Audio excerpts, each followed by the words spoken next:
అందరికీ హాయ్ అండి. Welcome to Sakhi sweet home. ఈరోజు వీడియో పన్నీర్ కర్రీ ఇలా చాలా ఈజీగా చేసేయండి. తొందరగా అయిపోతుంది, రుచి కూడా చాలా బాగుంటుంది. తక్కువ ఇంగ్రీడియంట్స్తో ఈ విధంగా చేయండి.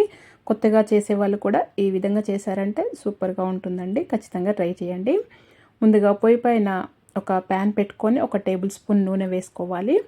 వేసుకున్న తర్వాత దీంట్లో ఒక మీడియం సైజు ఉల్లిపాయ ఇలా చిన్న కట్ చేసి వేసుకోవాలి. వేసుకొని ఈ ఉల్లిపాయని సగం వేయించుకోవాలి, సగం వేగనివ్వాలండి. ఇలా వేగిన తర్వాత 1 నిమిషం పాటు వేగితే సరిపోతుంది. తర్వాత 1 teaspoon ginger garlic paste వేసుకోవాలి. అల్లం వెల్లుల్లిపాయ పేస్ట్ వేసుకొని ఇది కూడా ఇవి రెండింటిని కలిపి మంచిగా వేయించుకోవాలి. ఇది మెయిన్ అండి. ఇది మంచిగా వేయించుకుంటేనే కర్రీ రుచి చాలా బాగుంటుంది.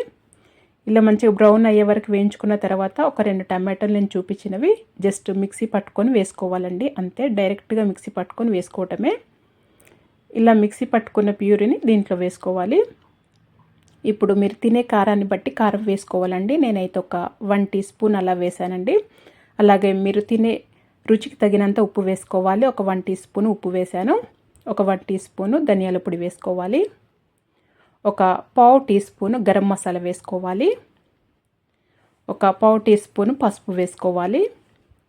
వేసుకొని ఇదంతా చక్కగా కలుపుకొని ఫ్రై చేసుకోవాలండి. ఈ టమాటాలది పచ్చివాసన పోయే వరకు ఫ్రై చేసుకోవాలి. మూత పెట్టేసి చక్కగా ఫ్రై చేసుకోవాలి. లో ఫ్లేమ్లో పెట్టి అలా ఫ్రై చేసుకోవాలండి. అలాగైతే పచ్చివాసన లేకుండా చూసుకోవాలి. ఇలా మంచిగా ఫ్రై అవుతేనే ఈ కర్రీ రుచి చాలా బాగుంటుంది, లేకపోతే పచ్చి పచ్చిగా బాగోదండి.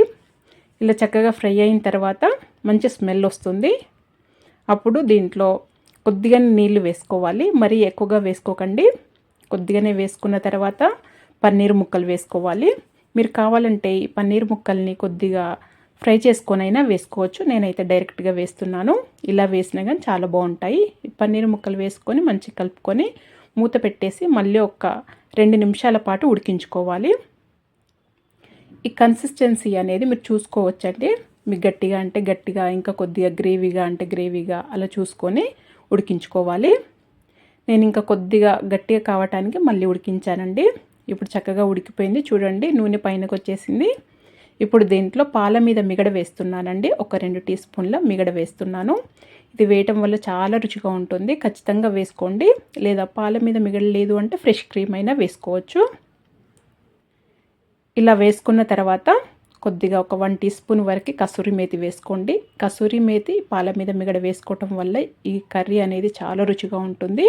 ఇప్పుడు మళ్ళీ ఒక పావు టీ స్పూన్ గరం మసాలా వేసుకోవాలండి. ఈ లాస్ట్లో వేయటం వల్ల రుచి, ఆ ఫ్లేవర్ చాలా బాగుంటుంది.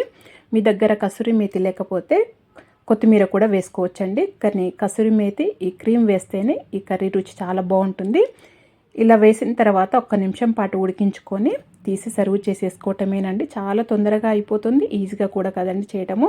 ఇది రైసు, రోటీ దేంతో అయినా కానీ చాలా బాగుంటుంది. Bagara rice, flavours, any flavours రైస్తో కూడా చాలా బాగుంటుంది.